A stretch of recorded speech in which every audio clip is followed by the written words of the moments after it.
आम्हाला सगळ्यांना पुंडलिकची स्टोरी माहिती आहे. पुंडलिक आपल्या आईवडिलांची सेवा करत होता. त्यावेळेला विठ्ठल पंढरीनाथ त्याच्याकडे आले आणि म्हटले, मी आलो आहे, मला भेट. तेव्हा तो बोलला की मी माझ्या आईवडिलांची सेवा करतो आहे, त्यामुळे मी तुम्हाला काय भेटू शकत नाही. मग तेव्हा विठ्ठल बोलले की मला काहीतरी आसन दे, बसायला जागा दे, काहीतरी दे जेणेकरून मी तुझ्याकडे बसेन. मग तो एक वीट देतो विठ्ठलाला आणि विठ्ठल त्या विटेवरती उभे राहतात. तेव्हापासून आत्तापर्यंत त्या विटेवरती उभे आहेत. म्हणून पंढरपूरला आपल्याला विठ्ठल विटेवरती उभा दिसतो. पण ह्या मागची स्टोरी काय, खरी स्टोरी काय, म्हणजे ही स्टोरी खरी आहेच, त्यामागच्या आधीची स्टोरी काय. आपल्याला फक्त एवढ्याच स्टोरी माहिती असतात जे आपण ऐकतो, पण त्याच्या आधीची स्टोरी आपल्याला माहीत नसते.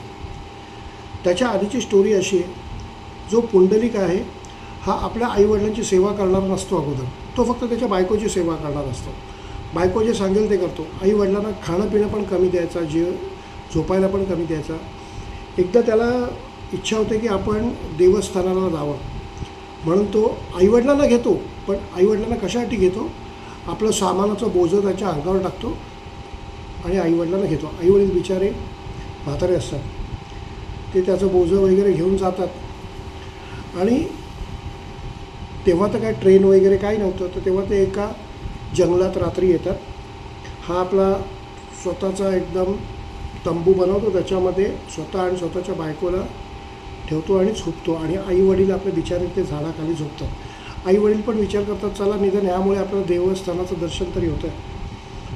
मग रात्री अचानक तो बघतो की एक असा मोठा प्रकाश होतो आहे आणि 3 देवी, त्यांचे कपडे थोडेसे मळलेले असतात, त्या 3 देवी येतात आणि पुंडलिकाच्या आईवडिलांच्या पायाला हात लावतात.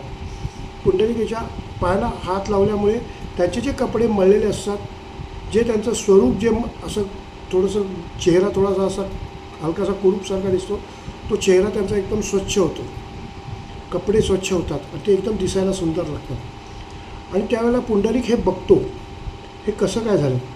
मग त्या 3 देवींना पुंडलिक विचारतो, असं कसं झालं. बोले, आम्ही लोकांची सेवा करतो. म्हणजे त्या 3 देवी जे असतात त्या असतात गंगा, यमुना आणि सरस्वती. आम्ही लोकांची एवढी सेवा करतो, त्यामुळे आमचं अंग पूर्ण मळलेलं आहे. आम्हाला स्वच्छ व्हायचं आहे, तर आम्ही काय करतो, तर आम्हाला हे 2 म्हातारे जे दिसले, तुझी आई आणि तुझे वडील, हे खूप पुण्यवान आहे. ह्यांच्या फक्त पायाच्या स्पर्शाने आम्ही पुन्हा पुण्यवान झालो आणि आम्ही एकदम स्वच्छ झालो. तर नंतर ती गोष्ट त्याच्या मनाला एकदम बिंबून गेली की आपण आत्तापर्यंत आयुष्यामध्ये केवढी चूक करतो. आपण फक्त आपल्या बायकोचीच सेवा करतो. खरी सेवा तर आपल्याला आपल्या आईवडिलांची करायला पाहिजे.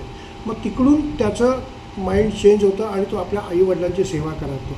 मग तो इतका आईवडिलांचा सेवेकरी होतो की साक्षात भगवंताला त्याच्याकडे यावं लागतं. ही त्यामागची स्टोरी आहे. जय श्रीराम, जय पांडुरंग.